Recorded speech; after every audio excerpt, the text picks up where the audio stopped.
आप लोग को मैं हिंदी का एक इम्पॉर्टेंट चैप्टर है संधि, उसके बारे में बता रही हूँ, क्योंकि ये वाला जो कुछ चैप्टर है संधि से 1-2 क्वेश्चन हर एग्जाम में आ रहा है। और आप लोग देख ही रही होंगे कि हिंदी में कम से कम पासिंग मार्क्स भी जरूरी होता है, किसी में तो उसका नंबर भी काउंट होता है, तो ये भी इम्पॉर्टेंट है। एक बार आप सीख लीजिएगा तो आपको कंफ्यूजन नहीं होगा और आपको क्वेश्चन सही होगा।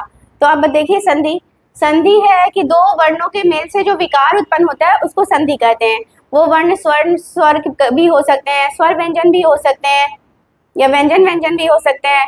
तो अब आज मैं जो बता रही हूँ वो स्वर संधि के बारे में बता रही हूँ। तो स्वर संधि है, इसमें दीर्घ स्वर संधि, मतलब 5 इसका प्रकार होता है। दीर्घ स्वर संधि, गुण स्वर संधि, वृद्धि स्वर संधि, यन स्वर संधि और अयादि स्वर संधि। दीर्घ जैसे कि नाम से ही आपको पता चलता है, दीर्घ, दीर्घ मतलब बड़ा। तो मतलब जो भी होगा आप देखिएगा कि स्वर है तो स्वर स्वर के मिलने से जो विकार उत्पन्न हुआ वो स्वर संधि हुआ, तो दीर्घ में बड़ा हो जाता है। जैसे कि आप एग्जाम्पल से देखिए, जैसे कि युगांतर है, तो यहाँ पे क्या हुआ, यहाँ से अ प्लस अ, युग में अ आता है, सबको पता ही होगा कि युग का अ प्लस अ तो इक्वल टू आ। तो ये क्या हुआ, वृद्धि हो गई, अ से वृद्धि होके क्या बन गया, आ। और गीतांजलि, तो गीत में भी अ छुपा होता है, हर व्यंजन वर्ण में एक स्वर छुपा होता है अ, तो गीत में अ हो गया। इसका आप लोग देख लीजिए, जैसे त है तो त का हो गया त हलंत प्लस अ, ये होता है, तो इससे आ गया अ प्लस अ, तो भी ये क्या हो गया, आ। तो ये आ हो गया, और फिर देखिए इसमें वृद्धि हो गई, अ से क्या बन गया, आ। और फिर देखिए रविंद्र, रवि जोर इंद्र, तो ई छोटी ई प्लस छोटी इक्वल टू बड़ी, तो क्या हो गया, ये भी मात्रा में दीर्घ हुआ। ये स्मॉल था, ये बड़ा हो गया, यानी बड़ा हो गया। जैसे कि छोटी ई से बड़ी ई हो गई, देखिए यहाँ पे बड़ी छोटी की मात्रा है और ये बड़ी ई की मात्रा, तो क्या हो गया, दीर्घ हो गया, पहले से बड़ा हो गया। परीक्षक, परी छोटी ई प्लस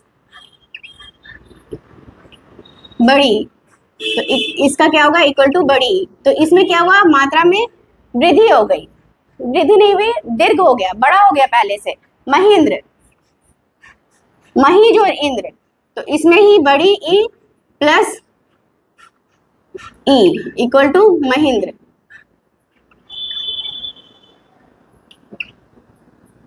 तो ये क्या हुआ, बड़ी ई की मात्रा हो गई। सतीश, तो देखिए जहां भी देखिए वहां हो गया, दीर्घ हो गया, पहले से बड़ा हो गया। बड़ी ई की मात्रा प्लस बड़ी ई की मात्रा इक्वल टू ई बड़ी ई, तो ये क्या हुआ, ये दीर्घ हुआ।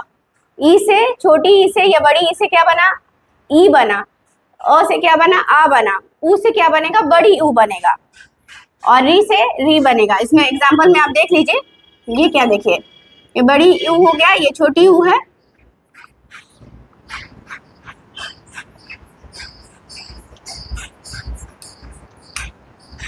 ये देखिए छोटी ऊ है प्लस बड़ी ऊ इक्वल टू बड़ी ऊ, तो आप देख सकते हैं ये छोटी ऊ है, छोटी ऊ प्लस ऊ मिलकर बड़ी ऊ, तो ये क्या हुआ, ये दीर्घ हो गया, मतलब बड़ा हो गया पहले से। लघुर्मी, लघु मतलब छोटा, उर्मी मतलब होता है लहर।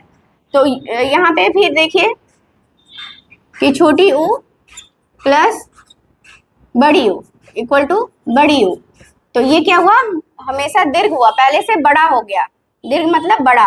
तो ये आप समझ सकते हैं कि कौन सा स्वर संधि हो गया, दीर्घ स्वर संधि। भूर्जा, भू मतलब यहाँ पे बड़ी ऊ प्लस बड़ी ऊ इक्वल टू यहाँ पे बड़ी ऊ हो गया।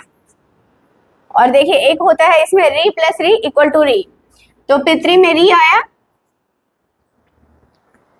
पितरी में री आया और फिर री, री प्लस री इक्वल टू री।